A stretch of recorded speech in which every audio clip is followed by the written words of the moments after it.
NeonicVoid Productions presents.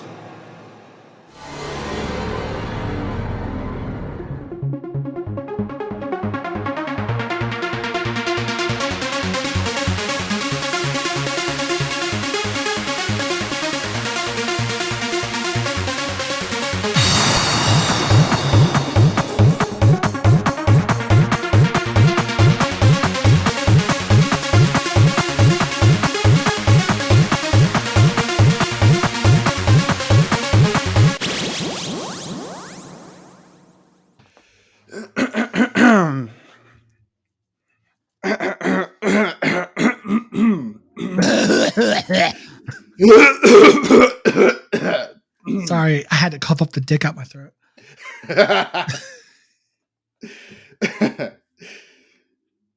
And that, ladies and gentlemen, was clearing the dicks out of your throat.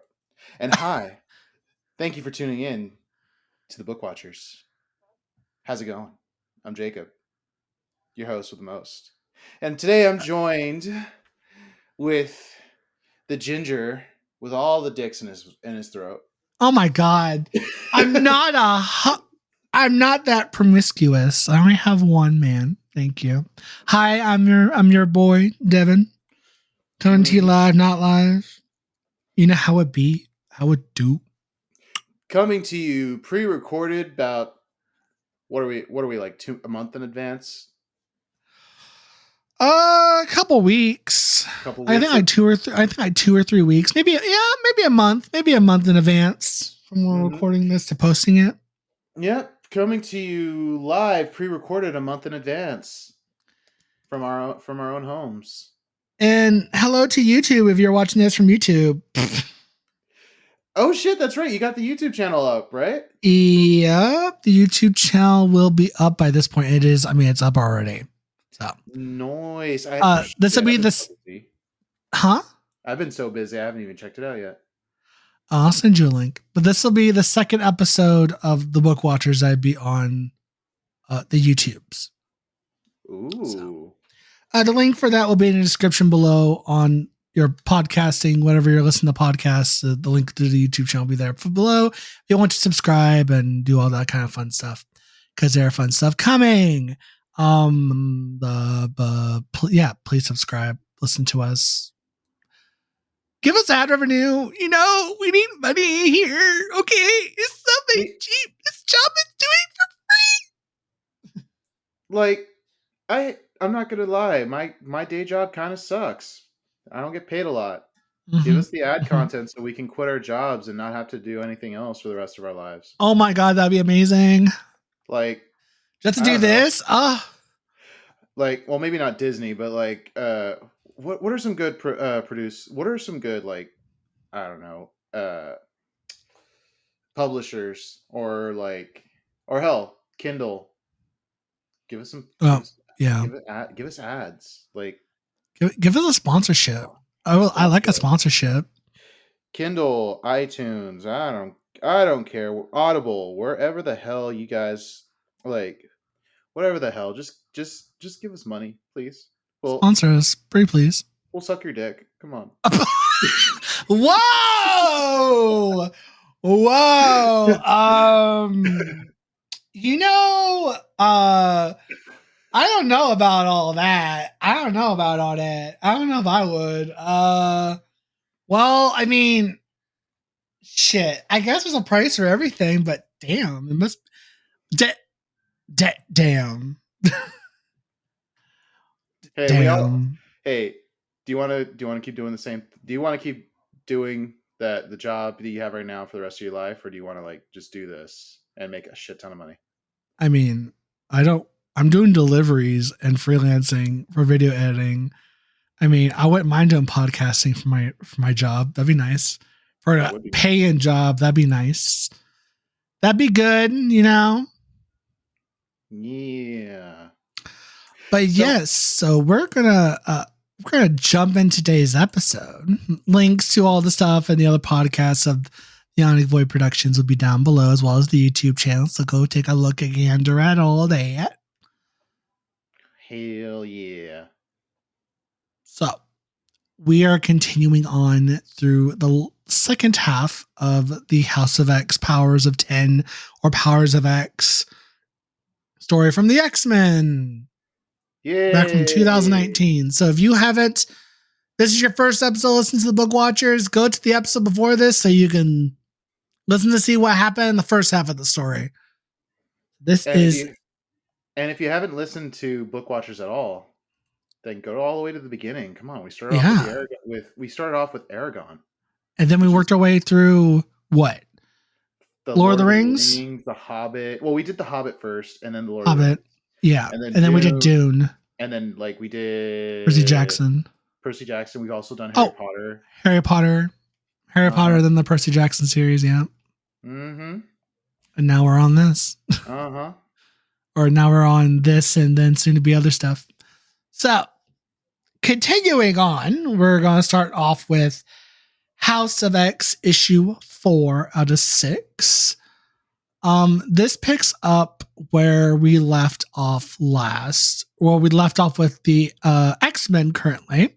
They are on a observation deck at the sun, at a space station orbiting the sun that has a device that makes molds to create sentinels, known as the Mother Mold, orchestrated by Orcus. That is a combination group of SHIELD, Hydra, Alpha Flight, Sword, all that stuff. Bunch of people from a bunch of different organizations. Their goal to preserve humanity against the threat of Homo Superior, aka mutants. So they're trying to create a Sentinel Mother Mold to create molds to make Sentinels. So the X-Men went up there to obviously put an end to this. And this is where we pick up. On Krakoa, so you got Professor X and Magneto communicating with Jean, aka Marvel Girl, get an update on their mission to the Mother Mold. And Jean informs them that Archangel and Husk were killed in the explosion. Because at the end of the last time we saw these guys, the head scientist of the facility exploded, set off an explosion, killed him and some of the mutants. So Archangel and Husk are dead, and Wolverine and Nightcrawler are injured, as well as Cyclops. So deciding that they still have a goal to finish this mission. So they're at the observation deck of the Mother Mold. Well, the Mother Mold's obviously outside, and they have to go out there to disconnect the head of the Sentinel, that's the Mother Mold, from the space station to have it fling it right into the sun. So from there, they're like, "Well, we're not going to survive this." They kind of realize, yeah, we're going to fucking die here. So you know what? We're going to make it worth our while at least. So Nightcrawler takes. I'm getting ahead of myself. So from there, Nightcrawler teleports Cyclops, Wolverine, and Mystique to their to specific locations inside the station in order to destroy the control what do they call it? Control panels that are connected to the Mother Mold. While Nightcrawler himself is taking the last one, while Jean and Monet stay on the ship in order to maintain connection with Krakoa. Because with the combination of Monet's powers with Jean Grey, she can connect back to Krakoa and communicate with everybody there directly. And she's doing that to keep Magneto and Professor X involved on how the mission's going. So while Wolverine and Nightcrawler are successful in destroying their columns that are connected to the Mother Mold, the ship is boarded by Orcus forces. Monet puts Jean into an escape pod and fires her away, forcibly putting her in there because she's like, "You're not dying. Send her off." And Monet is left on the ship as the forces are coming in, and she's presumably dead.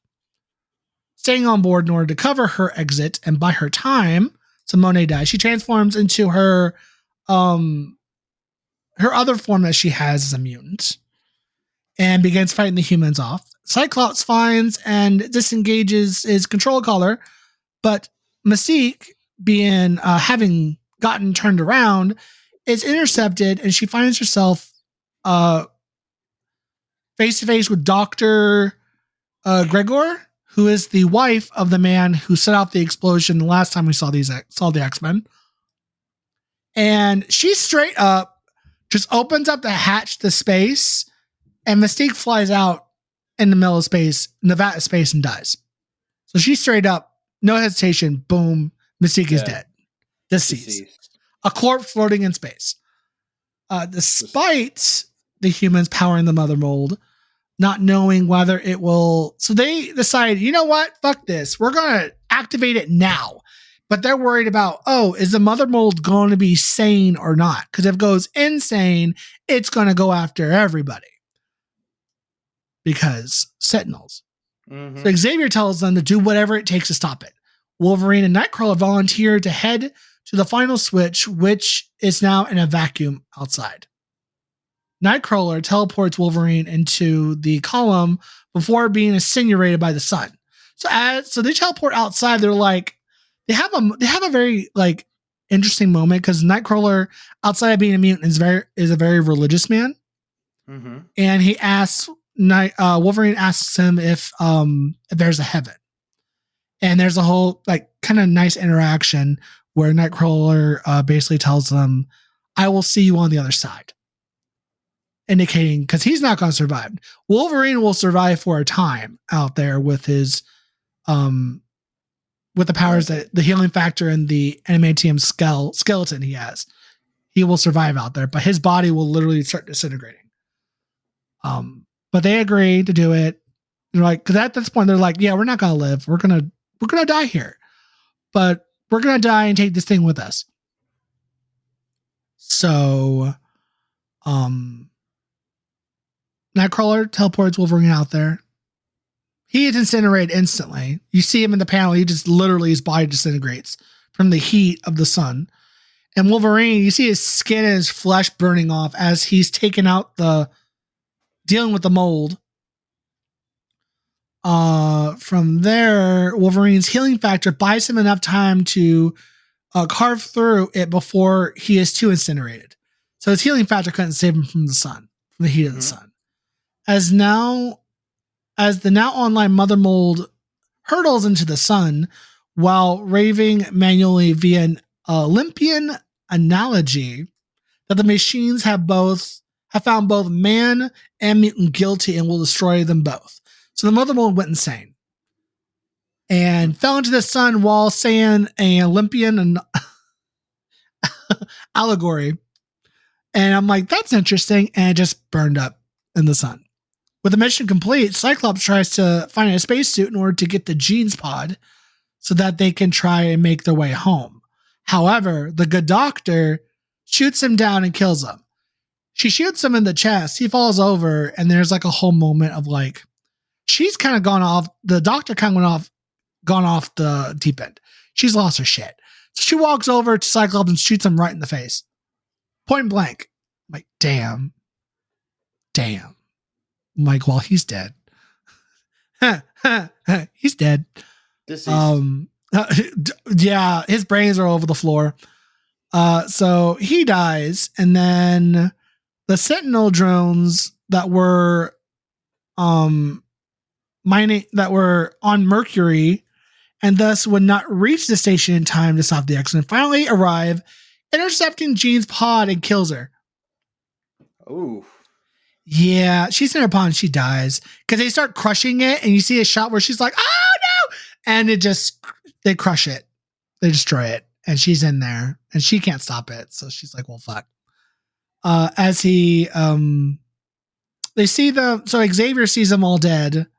The hands of the humans. Once again, Xavier cries and vows no more, and that is the end of issue 4 of House of X. Now we jump to Powers of X.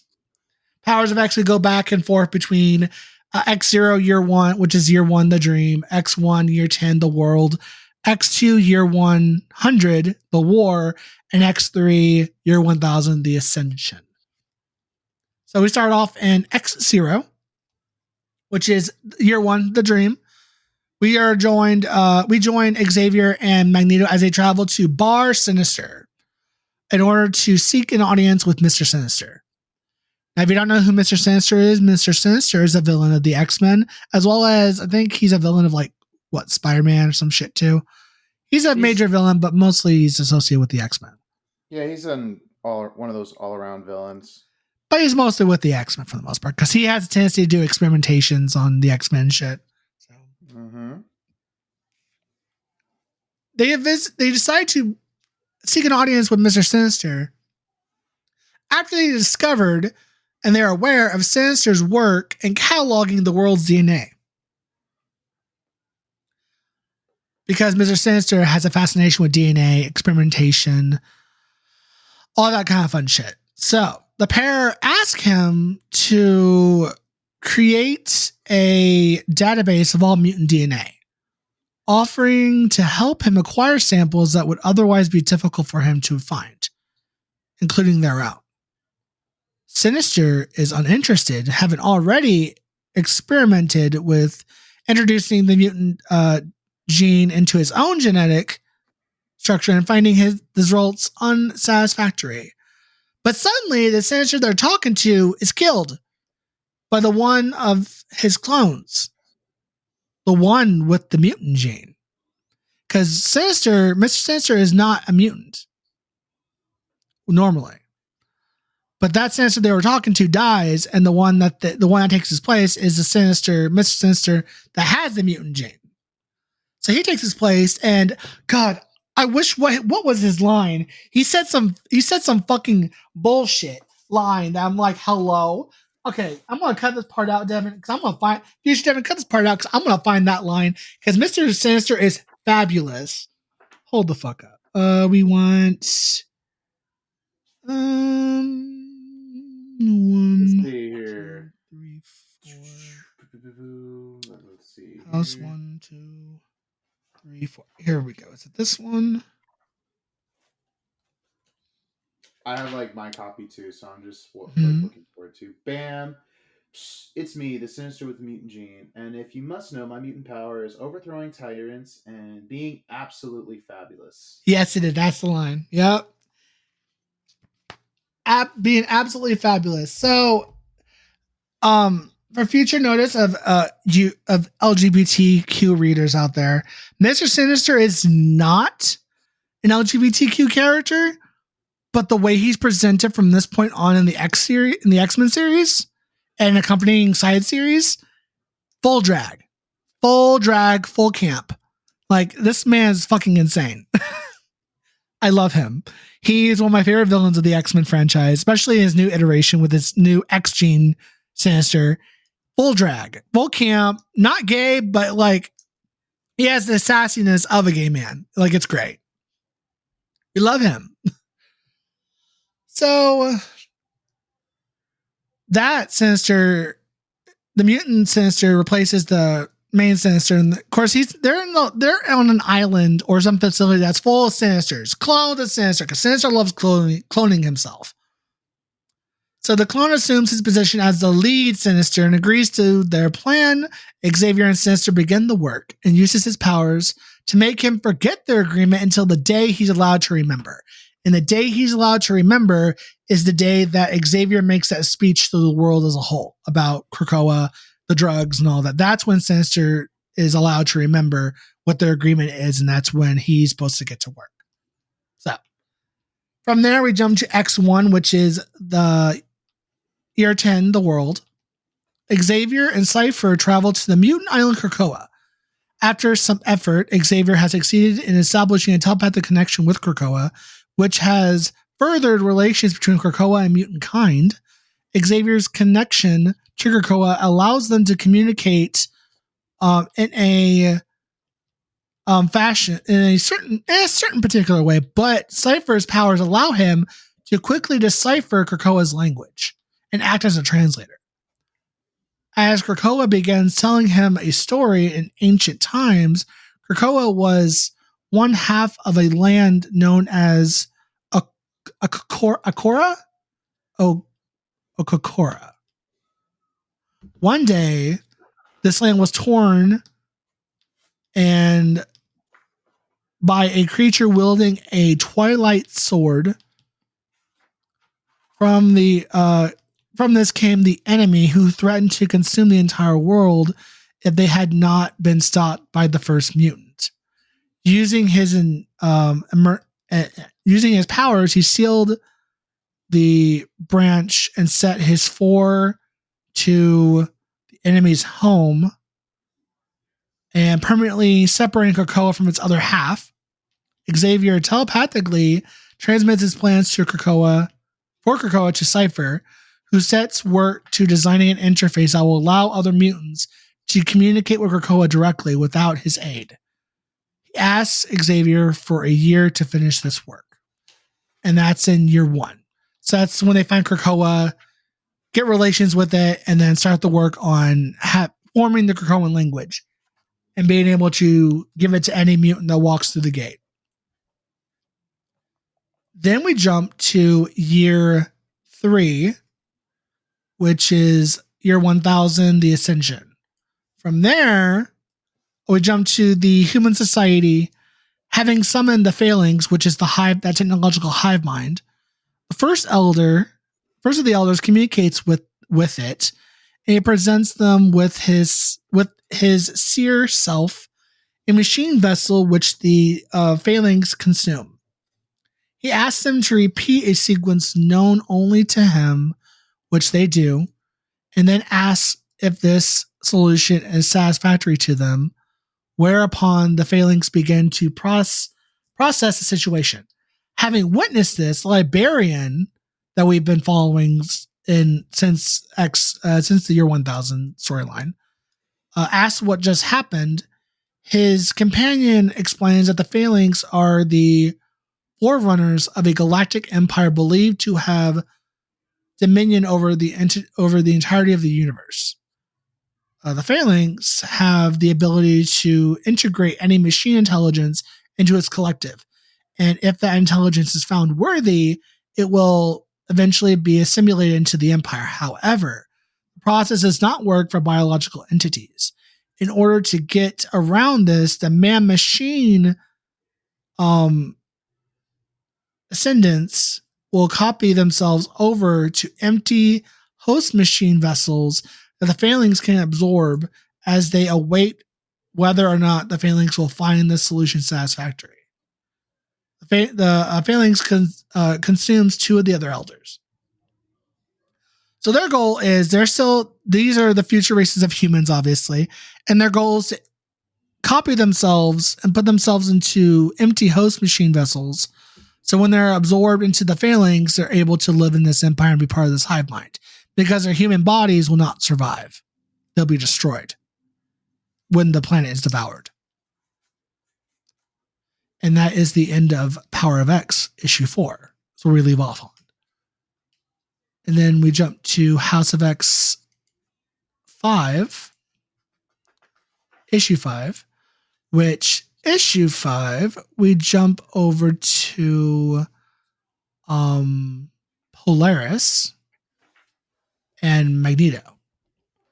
So while convincing his daughter Polaris, Magneto uses that it was when they abandoned hunting and gathering and instead claimed a place of their own that the humans took off as a species. He points this out as the one good thing humanity was taught mutant kind, the need for society, in order to increase their numbers. The Krakoan mutants have been reincarnated. They have been reincarnating deceased mutants through the process developed by the Five. Now, the Five. The Five is a group of mutants that, with their powers together, are able to reincarnate any mutant that is deceased, past, present. So, like the bunch of mutants that died in Genosha back when the last mutant home got destroyed and all those mutants died, they're able to bring them all back. And anyone that is to die currently in today's day and age, they're able to bring them back. So, to go down the list on what everyone does and what mutants are part of this Five.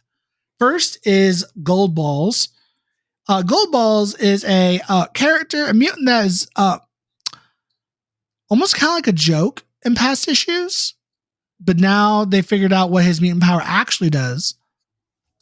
And it's a lot more useful, obviously. So Gold Balls is a mutant that originally thought of just creating gold balls that you could throw at people, right? Mm-hmm. Come to find out, these balls are not balls, they're eggs. So he uses his power to create these eggs that are then viable by protists, reality warping powers. And then it is introduced the DNA of the deceased mutant injected into the egg. And then the mutant elixir uses his powers to kickstart the process of cellular, what do they call it? Cellular Replication. Yes, that's the word I was looking for. That. I can't talk today. With the egg that is now fully viable, Tempest uses her power of time to mature the egg and the mutant inside to a finished state at whatever age they want to be brought back as, right? There are certain mutants that give like little notes like, hey, I want to be brought back to this age or whatever. And that's how they accommodate to all that. Like there's one mutant, I can't think of her name. There's one mutant that lost an arm during one of the past stories. And she had a note that if she ever was to be brought back like this, she didn't want to have that arm back. Because if you have any like deformities or like missing limbs, this process could bring back that missing limb. But she decided not. She opted out of that. So she's like, if I ever brought back this way, I only want to have that one arm. Because that was like a turning moment in her character, and she wanted to keep that. She wanted to keep that as it was. So, because she didn't see it as a disability, only having one arm.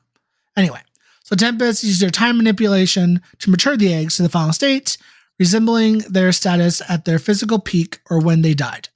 The process is overseen by Hope Summers, who uses her powers to boost the other four to enable them to operate in unison. So Hope Summers is a battery that the others four tap into to increase their powers to be able to do this at the rate and speed that they do it. So these are the five. And Hope Summers is the leader of this group. Finally, Professor X transfers a stored copy of the deceased mutant's mind and interface into the regrown body. Thus, this process, the 8 mutants killed while in the Mother Mold situation mission are restored and presented to adoring Krakoan masses by storm. And that's where we jump into the issue ones, like To Me, My Mutants, or To Me, My X-Men. That whole thing, that's where this happens.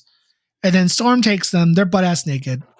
She takes them and she introduces mutant kind, the Krakoans, to the X-Men again. And Storm has this whole speech about it that she tells the Krakoans about as she's introducing each of the X-Men. And then we jump to the United Nations. The vote to recognize Krakoa as independent mutant homeland is passed in no small part through Emma Frost's efforts to telepathically push the Russian ambassador to do so. Xavier telepathically lets Emma know that he knows what she's doing and thanks her for it. So she basically kind of pushes the Russian ambassador to kind of nudge in the right direction. So she kind of cheated in a way, but she cheated for the good. Because she knew the world wasn't going to do it. Yeah. Wholeheartedly, but you know. Now there were a few nations that did not agree to any of this. One of them was Wakanda, because Wakanda has no need for the medication. So for whatever reason, Wakanda's like, no, we're not going to do it. We're not going to agree to it or whatever. And there are several other nations for different reasons. There's like a handful of nations that are like, no, we're not. So from there, 2 days later, a cohort of the villainous mutant foes. So a bunch of the X-Men villains, led by Apocalypse, arrive on Krakoa in response to Xavier's offer of of a home, Apocalypse reveals to the X-Men that he is familiar with Krakoa as he once fought a war there before the world knew anything about mutants. So that story that Krakoa was talking about in the last issue about the first mutant was he was talking about Apocalypse. Even though Apocalypse is not the first mutant, technically the first mutant, technically speaking, if you don't count the whole BC mutants, that's weird. But if you don't count that, Selene is technically the first mutant because she's older than Apocalypse by a good shit ton of couple thousand, like several thousand years. She's older than he is. So technically speaking, Selene is the oldest mutant, not Apocalypse, but there's a whole debacle with that. So, but that was the fused mutant that Krakoa was talking about was Apocalypse. From there, he tells them that for centuries he was fostered war and conflicts in hopes that mutantdom would take dominance over the world, and declare that mutants in creating Krakoa now finally become what he wanted them to be. So Apocalypse is just like, you're finally where I want mutantdom to be. We have a home. So on behalf of himself and all the other mutants following him, he agrees to submit to Krakoan law and work in service of mutant kind. So Apocalypse becomes a hero from this point forward, and in defense of mutant kind as well as his fellow X-Men, whatever else. So he becomes a very important character way later throughout the whole story of all this. And I actually like Apocalypse here. I really like him more as a helper of mutant kind rather than the Apocalypse we see like in the Age Apocalypse storyline. I like him better here. It's great. Love him. And that's where issue 5 of House of X ends. Then we jump to Power of X, issue 5, which picks up in the past with Professor Xavier. He approaches the mutant Forge, in order to realize his power is a project of copying other mutants' minds through Cerebro. Forge is approached to work on that project, to work on Cerebro, to enhance Cerebro. So from there, Forge is skeptical of this, and that means it requires to make them modifications do not exist on Earth. Xavier reveals that he can solve the two big problems, energy supply and storage space, through Shatari technology. Forge agrees to build and modify Cerebro with alien technology. And why is it, and you're like, why would Xavier have Shi'ari technology? Because there's a long history between him and the Shi'ari Empire. I mean, he was in love with one of the queens, one of the rulers of the Shi'ari Empire. So I'm sure he would have Shi'ari tech somewhere. Because mutants and the X-Men have a long history with that empire in particular. So from there, we jump to shortly before the founding of Krakoa. Magneto and Xavier contact Emma Frost, asking her aid to plan their establishing a new mutant home. Emma dismisses the idea because she's like, fuck that shit. Genosha didn't work. Why the fuck would this? Genosha didn't work. The Utopia didn't work. Why would this work? Claiming that Magneto in particular should know better due to the Genosha genocide. Yeah. So the pair eventually convince her and reveal that they need the aid of the Hellfire Corporation to distribute the miracle drugs that will buy mutant kind its homeland. In exchange, they offer her a 50-year contract of exclusive distribution rights, in addition to 2 seats on the 12-person council that will govern Krakoa. I kind of like this line because if any comic fans know about Emma's story throughout this whole thing, she does after the Genosha incident, as well as her students dying, because she had a bunch of mutant students once upon a time, the Hellions, and they all died. She blames herself for that. And during the Genosha incident, that's where she got her secondary ability of the diamond skin, was during the Genosha incident. And again, young mutants died. When she agreed and they convinced her to join Krakoa, she's like, you know what? Screw it. I'm going to do it for the kids. Because from that point on, she's always done everything for the young mutants because she cares about the youngins a lot. So she decided to do this on the mere fact of the young mutant kind, of the kids. She got to take care of the kids. And then they give her 2 seats, and she's like, they also asked that Emma recruit Sebastian Shaw for them.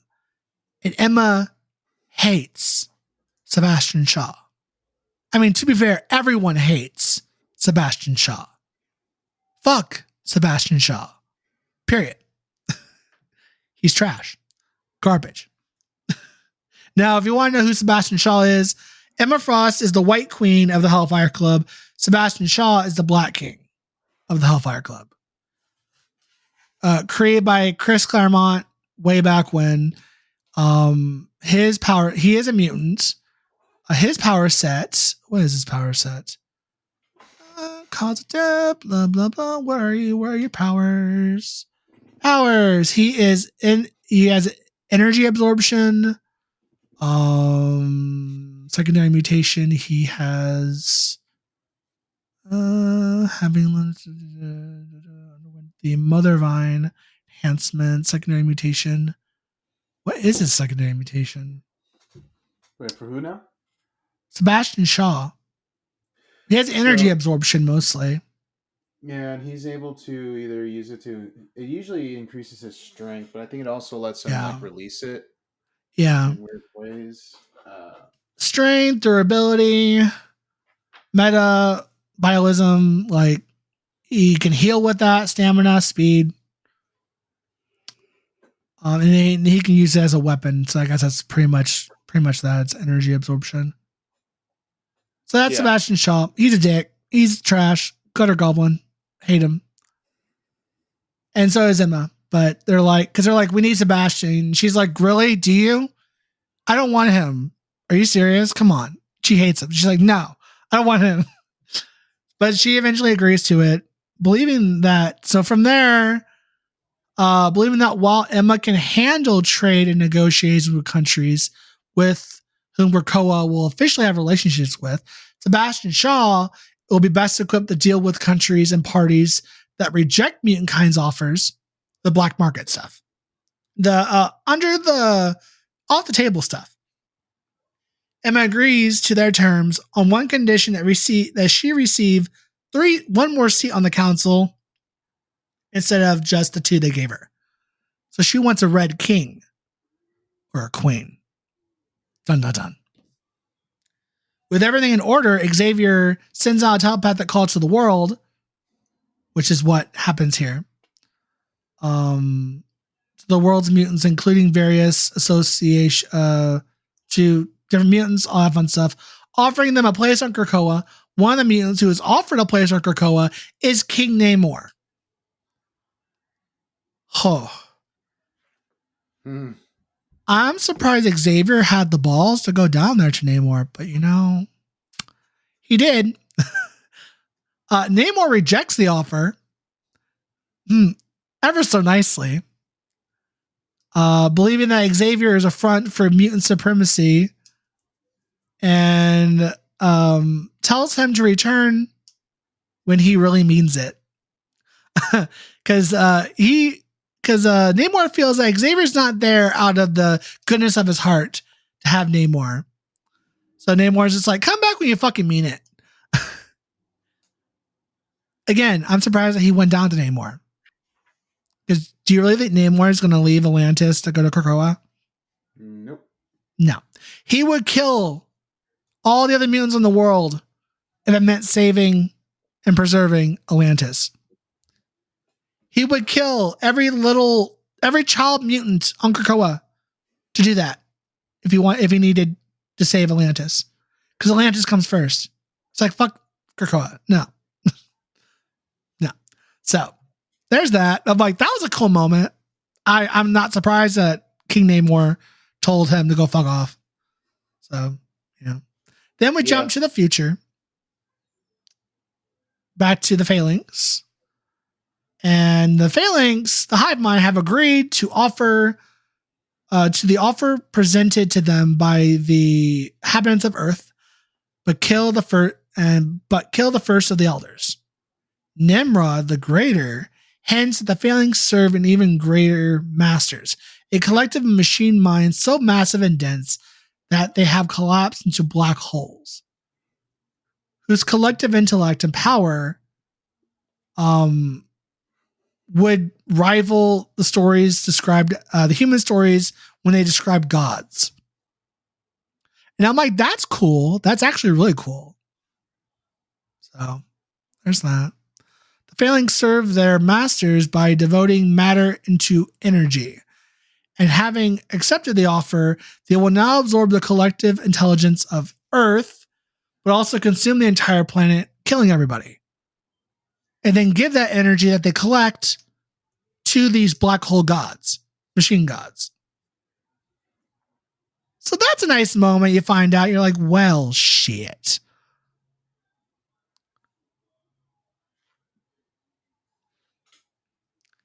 And that is Power of X issue 5. Then we're going on to the last 2 issues. House of X issue 6. From here, we jump to 1 month ago. Professor X, Moira, and Magneto launched their plan to establish Krakoa as a mutant home nation. Magneto vows all his disagreements and conflicts he has ever had with Xavier will end today. Xavier uses his cerebro to send a telepathic message to every human on Earth. And he tells them 3 miracle drugs of Krakoa have been created and offer them to humanity in exchange for independence of Krakoa and a universal pardon for all mutants accused of crimes. Then we jump to the present day, the Quiet Council of Krakoa. This is when they first meet. One of their first meetings. Now, the Quiet Council of Krakoa are members, mutants that house just like the first government of Krakoa. Oh, shit. So, the houses of this group, there's 4 of them: autumn, winter, spring, and summer. And the members of said group, let's see if I can find the original members. So you got autumn, which I'm not going to say the current listing, because the current listing of the groups is way different than what it was before, because certain people left. So I'm just going to go off of here, and then I'm going to see if I can not guess, but like, because they don't have it listed who's part of whose house. So Autumn, House of Autumn, it has Xavier, Magneto, and Apocalypse. Yes. House of Winter has Exodus, Mr. Sinister, and Mystique. House of Spring has the Black King, Sebastian Shaw, the White Queen, Emma Frost, and there's the Red Queen seat, but that seat is open currently.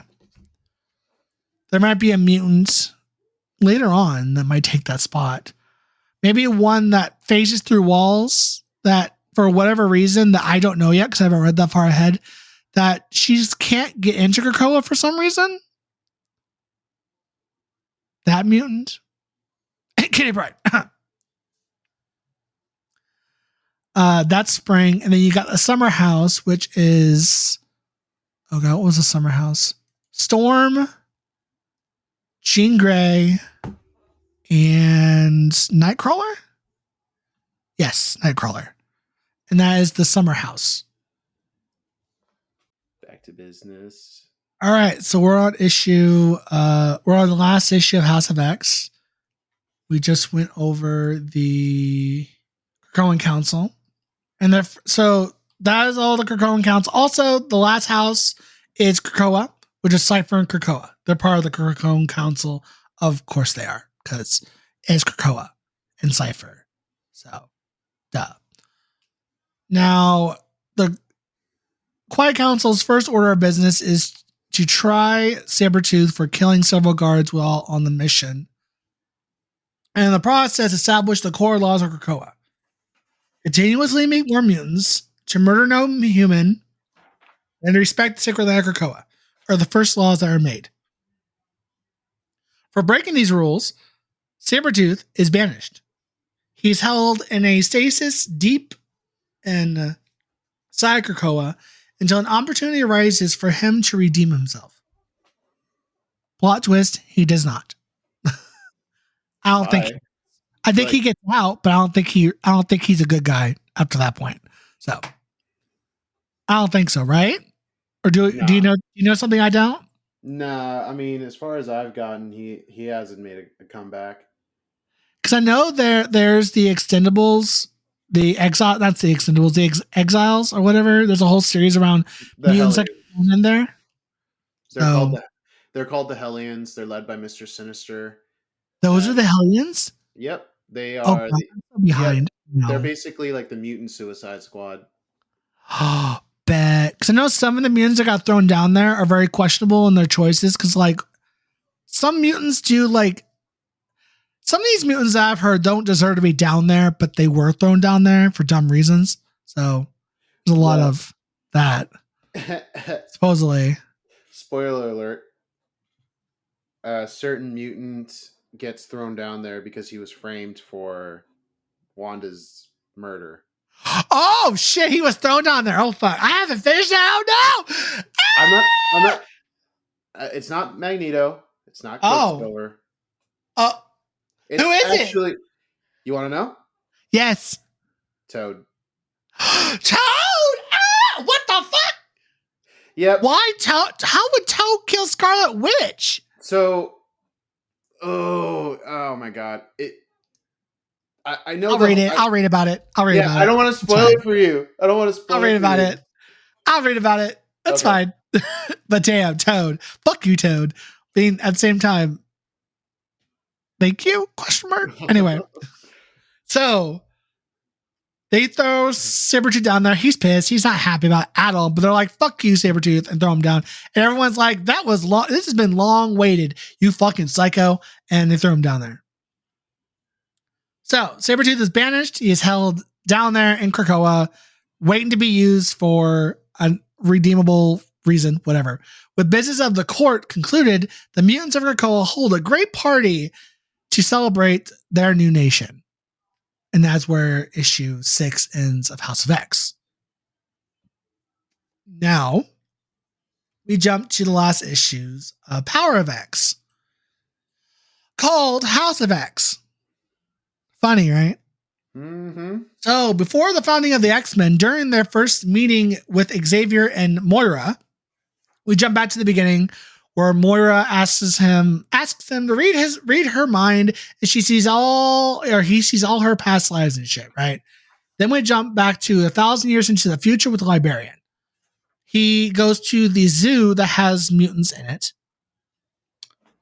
Fending off an attack from some of these mutants, the Librarian encounters Logan and Moira.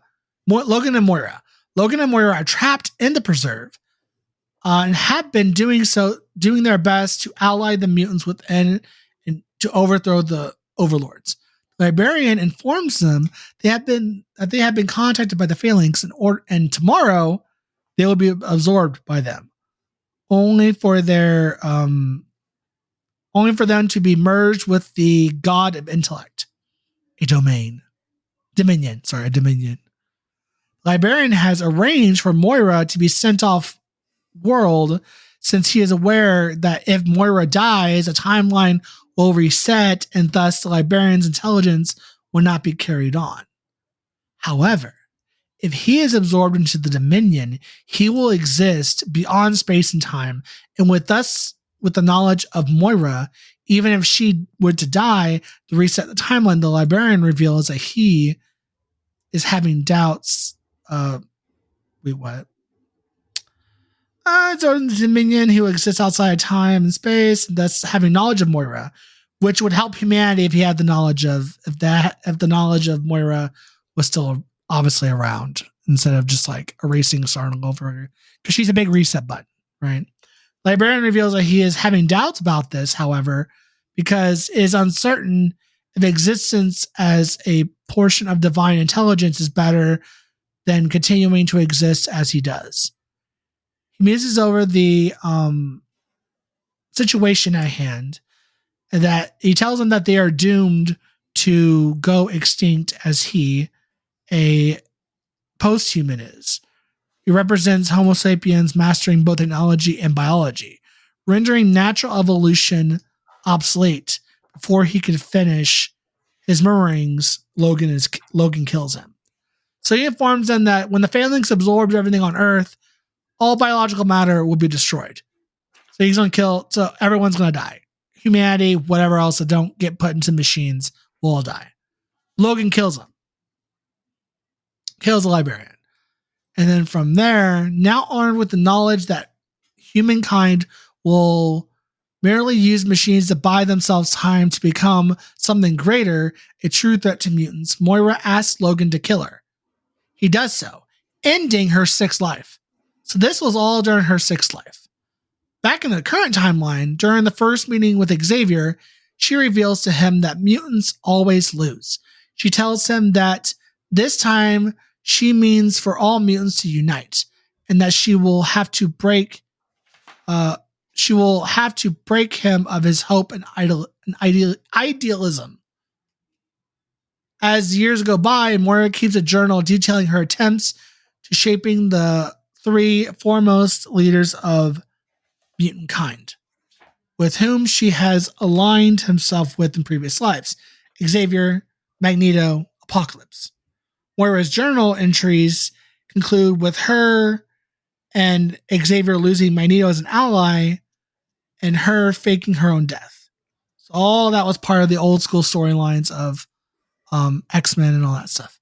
In present day, one day before the meeting of the Quiet Council, Moira is visited by Xavier and Magneto.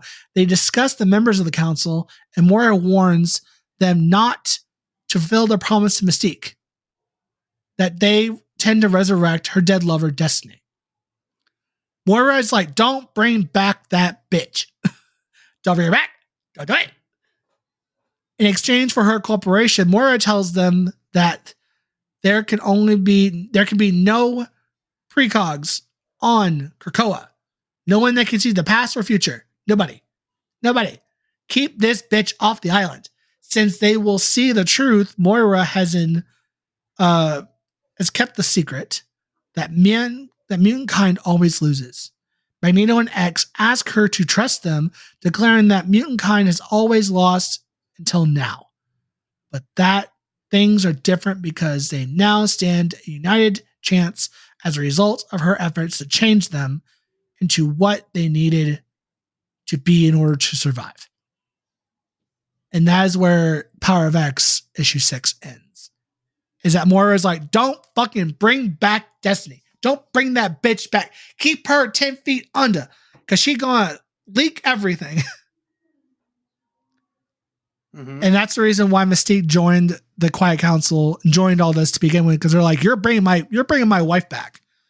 And they're like, and Moira's like, don't bring that bitch back. Don't bring her back. Don't do it. No. What happens though? They bring her back. She comes back. Destiny comes back. Oh, she does now. Yeah. I don't know if I think they bring her back by the 5, because she is part of the, spoiler alert, she's part of the current council, Quiet Council, currently. She's in the council. Yeah, you're definitely way ahead of me, because I know some things, but I don't know everything. So yeah, Destiny is part of the Quiet Council, so she does come back at some point. I just don't know if the 5 did it, or if if Mystique found some other way to do it, or if Xavier and Magneto are like, fuck it, let's bring her back. So I don't know in what context she came back, but she did come back with her body and everything. So she is back against Moira's wishes. So that is House of X, Powers of 10, whatever you want to call it. The X-Men storyline created by Chris Claremont. Not Chris. Oh my God, Chris Claremont. No, Jonathan Hickman. Oh my God. Mm-hmm. So this is the story that kicked off everything that is going on now currently with the X-Men since what, 2019. Yep, pretty much. So that is that story. Stay tuned. I plan on reading through all the main series, all the side stories of the X-Men. And I plan on doing other episodes continuing on this story so we can continue on through the modern X-Men stories. Yeah. So we will be back here with the X-Men, but not for the next couple months, honestly. I think I might do an episode like in April or May. So, because I'm playing around with an idea of doing a month of the X-Men. So we'll see. Do a month, a whole, like every week is like like the Dawn of X, volume 1, 2, whatever else, because there's a lot of shit.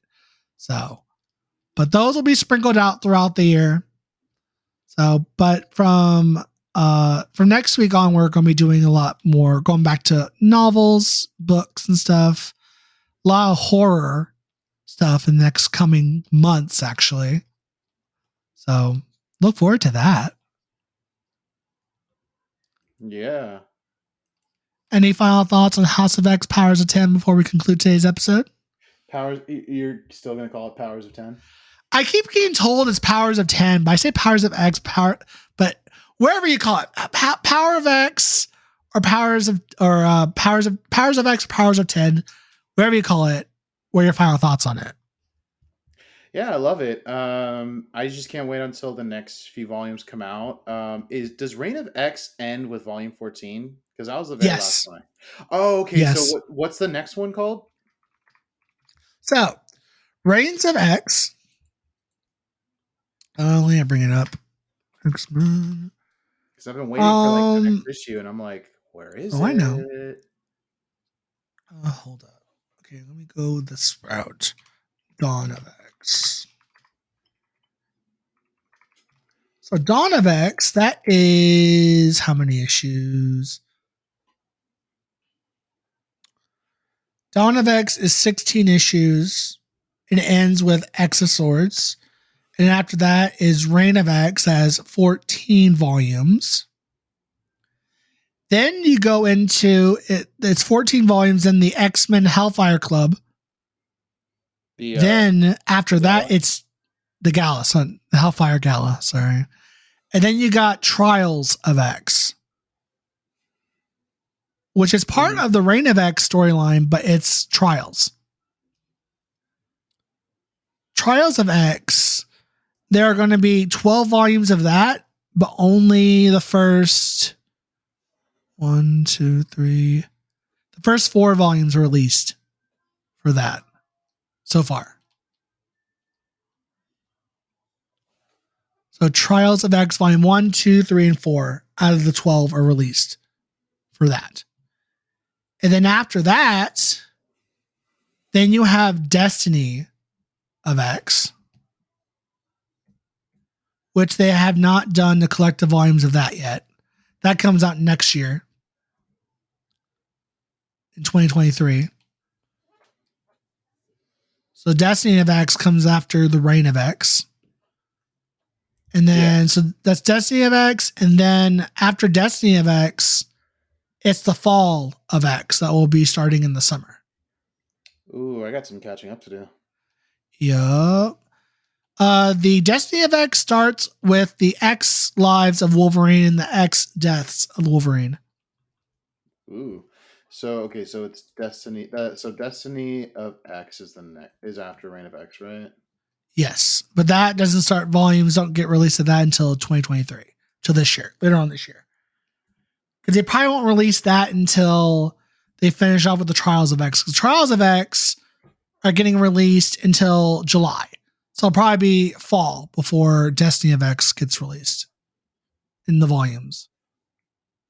Okay, yeah, they haven't come out with it yet, but yeah, they're just double checking. But the issues are going on currently because the single issues, but the collective won't start going until probably August or September, since Trials of X go on till July 18, 2023.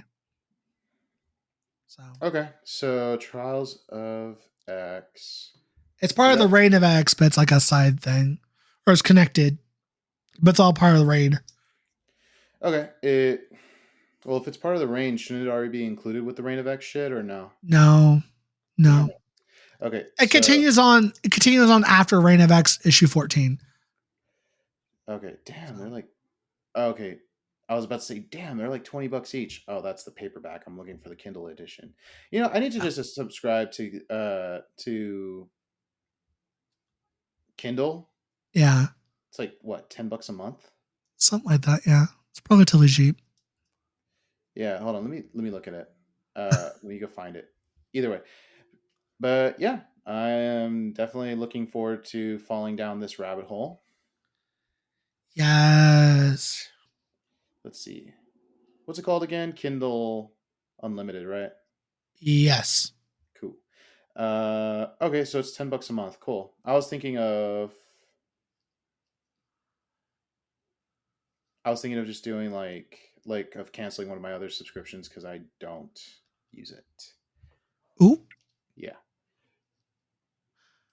Anyway, well, those are all my thoughts. I'm looking forward to it. And tune in next week for, oh God, what are we doing next week? Isn't it Jurassic Park? Yes, it's Jurassic Park. Cool. Yes. And I'm glad because I just finished the books. So Work. So join us next time as we start with the 2 books from the Jurassic Park series. Until then, Bye. read a book. Read a book. Read a comic book. Read a book. Read. Just fucking read. The amount of people I meet nowadays that don't like reading is just, it's heartbreaking because reading is just Fundamental. It is. Honestly, like, read a book.